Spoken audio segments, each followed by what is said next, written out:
Et donc au total, ça fait combien de plus-value? Plusieurs années de travail. Pour mettre de côté, je pense 120 000 euros, Ouais. il aurait fallu pas mal de temps. Je suis en temps partiel, parce que j'ai quand même 3 petits qui prennent un petit peu de temps. Donc tu auras une plus-value à nouveau au moins de 60-70 000 euros. Ouais. 170 000 euros pour 2 maisons. Que tu souhaites louer au global, un revenu qui serait de combien mensuel? Et en tout, on devrait avoir 2 200 euros de loyer pour un crédit de 1 000 euros.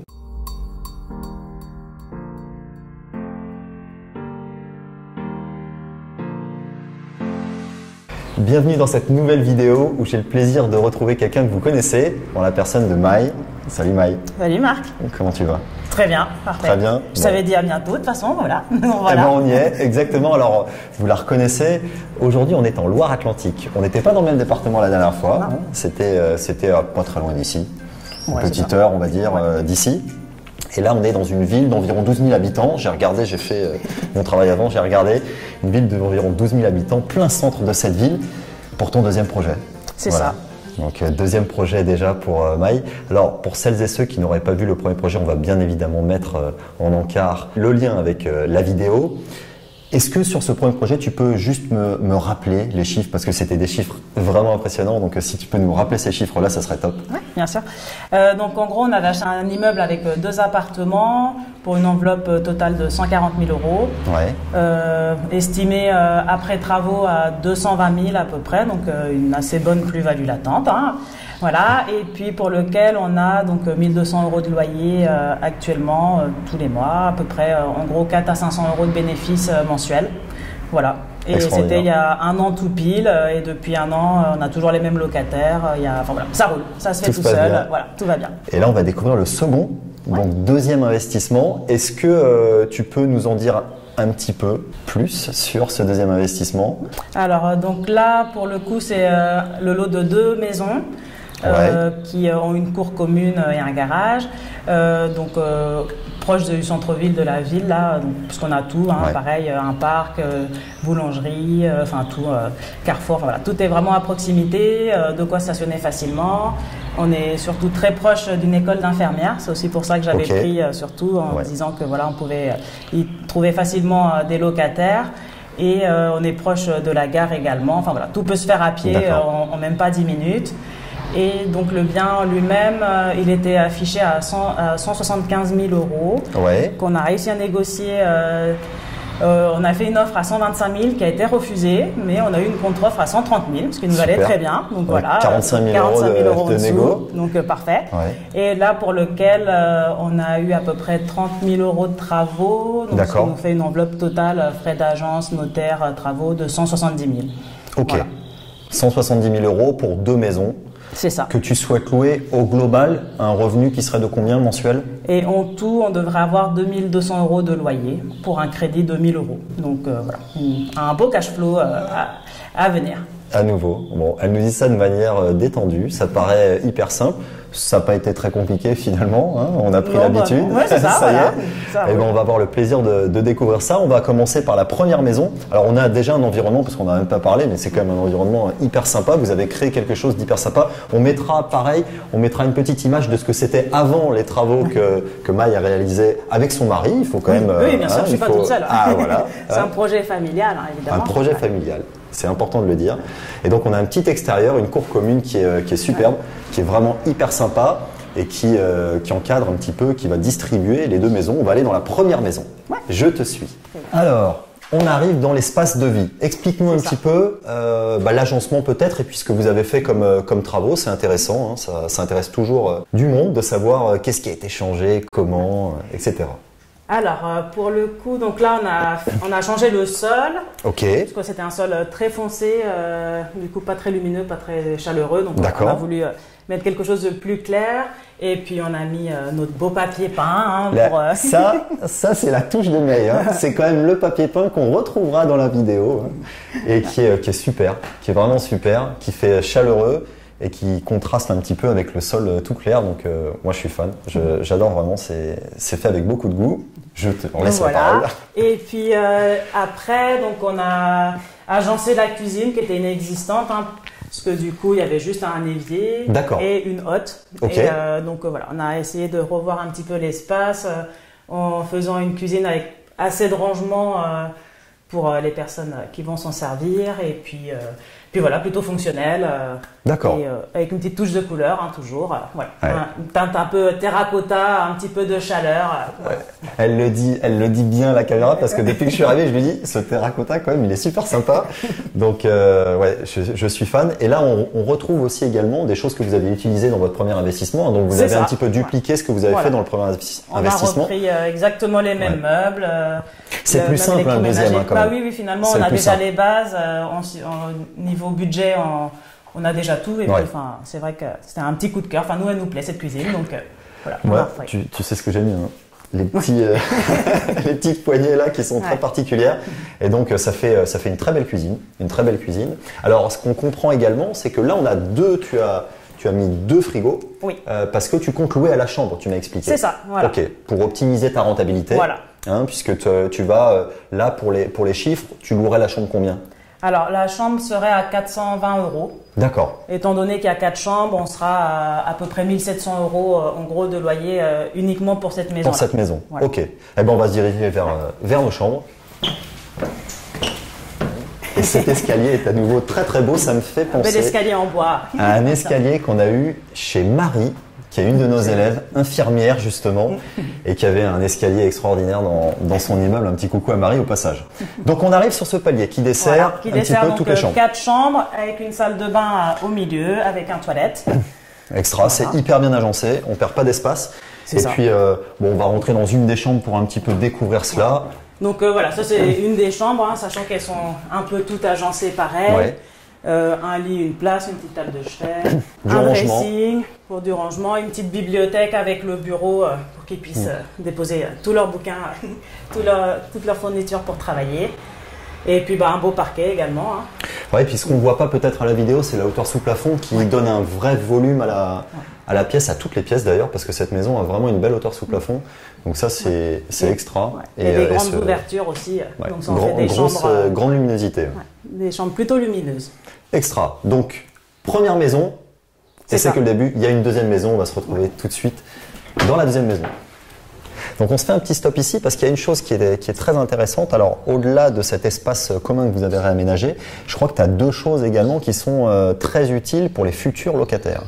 Oui, donc il y a un assez grand garage là, juste derrière moi, qui vont pouvoir se partager. Il fait à peu près 30 mètres carrés, je crois, donc il y a pas mal de places de rangement et également un local vélo et puis encore un petit coin débarras là pour y poser encore pas mal de choses, quoi.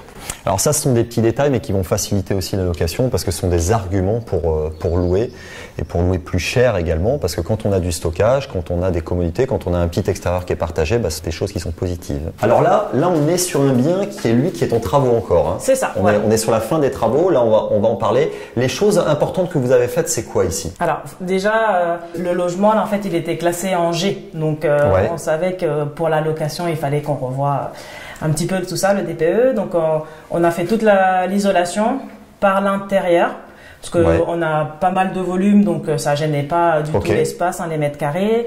Et puis on a dû changer la porte d'entrée parce que pareil c'était une vieille porte en bois. Mais voilà. Et ces 2 choses-là nous ont permis de passer donc de G à D, donc ce qui est parfait. On est tranquille pour un bon moment. Très longtemps. C'est ça. Voilà. Et ça a été un argument aussi pour négocier. Tu m'expliquais le prix. C'est ça. Argumentaire. C'est ça. Qui était tourné autour de ça. Ok, très bien. Donc une petite, une grande entrée, très grande entrée pour cette maison. Et puis on va retrouver l'étage avec une sorte de palier. On en a parlé tout à l'heure. Un palier que tu verrais bien comme un bureau. C'est ça. Voilà, avec un puits de lumière en plus là. Il y a assez de place et pour le bureau et pour circuler encore autour. Donc voilà. Très sympa, l'agencement le permet. Et derrière, on est sur quel type de produit là? Il y a combien de chambres, etc.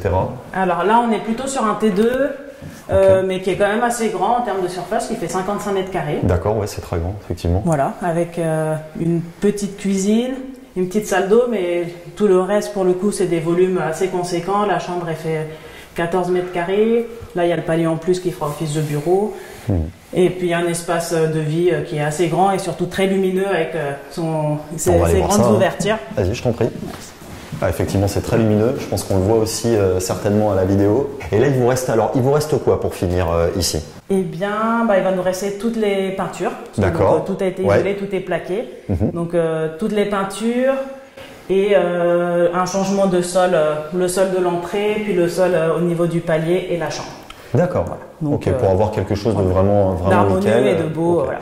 Ça, tu le loueras en un seul bloc. Hein. Tu le loues à une personne. Voilà, et vous louez à peu près combien? Et ça serait loué dans les 500 €. D'accord, très bien. Bon, on va aller se retrouver peut-être en bas. J'ai un petit cadeau pour toi. Donc Je commence à m'y habituer. Mais habitue-toi à ça. J'ai hâte de revenir à chaque fois. Ah, ça me fait rire ça. Ça me fait marrer parce que tu sais que je vais t'offrir ça. Oui, je l'attendais. Bon, c'est avec grand plaisir que je te l'offre. On t'avait promis ça la dernière fois, qu'on reviendrait systématiquement et on reviendra systématiquement. C'est encore un super projet, donc félicitations. C'est un vrai plaisir de pouvoir t'offrir ça. Et je pense que tu banalises un petit peu ce que tu es en train de faire, mais c'est quelque chose d'assez incroyable. Et je voudrais que tu puisses partager ça aux gens parce que pas mal de personnes se pensent incapables de faire tout ça. Est-ce que tu peux déjà me rappeler à ce que tu fais dans la vie et on fera le parallèle avec ce que tu es en train de réaliser dans l'immobilier qui est juste incroyable. Moi je travaille dans une clinique, hein. Je suis manipulatrice en radiologie, donc je fais en gros des radios, scanners, IRM, mammographie, en CDI. Après là je suis en temps partiel parce que j'ai quand même 3 petits en bas âge. C'est important de le dire. Voilà. Qui prennent un petit peu de temps, mais voilà, ça te permet de concilier vie professionnelle et vie familiale. Envie d'un peu plus d'ambition, envie de pouvoir avoir un peu plus de moyens pour profiter des enfants et même par la suite en termes d'héritage pour eux et de patrimoine. Si on refait le bilan de tes 2 projets pour recadrer tout ça, avec les chiffres, premier projet, qu'est-ce que ça donne? Deuxième projet, qu'est-ce que ça donne? Et au global, ce que ça te donne? Je t'aiderai à faire les additions de produits. Et du coup, en termes de plus... Premier projet. Donc le premier projet, on a un crédit de 140 000 € avec une plus-value latente de 60 000 et qui nous rapporte à peu près 500 € tous les mois. Et là, le deuxième projet, pour celui-là, on a monté une SCI et on est sur un crédit de 150 000 auprès de la banque. Ok.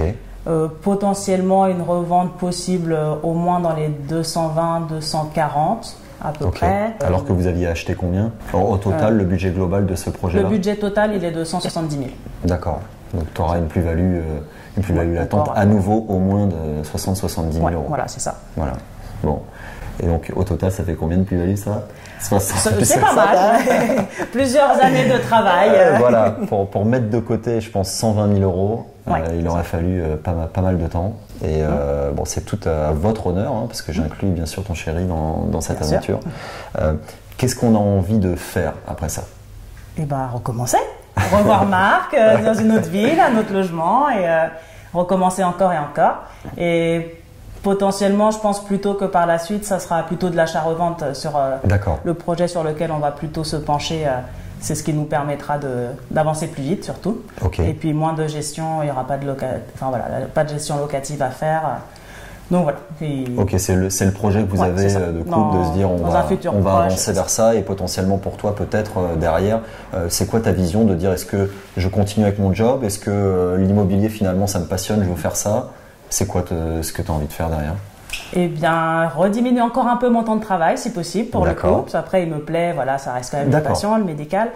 Et je pense que quand même, dans un futur proche, dans les 10 prochaines années, arrêter et me consacrer complètement à l'immobilier quand même. Voilà. Ça, oui. Et dans cette évolution-là, la formation, qu'est-ce que ça t'a amené concrètement pour quelqu'un qui se dirait mais finalement...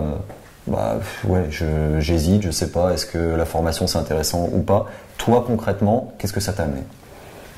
Ça m'a permis d'avoir toutes les bases surtout et de ne pas avoir peur parce qu'en fait tout est tellement bien expliqué, puis il y a une chronologie en fait et surtout on a donc toujours quelqu'un à qui on peut poser une question et qui nous répond surtout et qui aussi ont des connaissances qu'on n'a pas ou qui sont pas forcément écrites notées sur la formation en fait. Donc c'est vrai qu'il y a des points lors d'une visite par exemple, tu avais vu qu'il y avait un bien qui était en contrebas, tu me dis est-ce qu'il y a une pompe de relevage, un truc tout bête, mais je dis mais qu'est-ce que c'est, mais oui, enfin voilà, c'est plein de petites astuces qui font que en effet il y a des personnes qui ont des connaissances, qui ont du vécu et on peut toujours échanger avec eux, on a toujours une réponse pour le coup.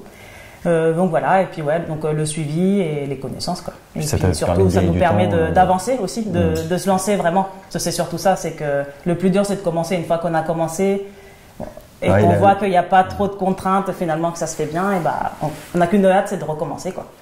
Moi je le vois parce que la première fois qu'on s'est vu, t'étais avec un petit cahier, t'avais noté tout dans un petit cahier. Oui, là, t'es un petit peu plus détendu. Quand je te demandais la dernière fois, ça coûtait combien? Tu cherchais, alors ça coûtait tant, ça et ça.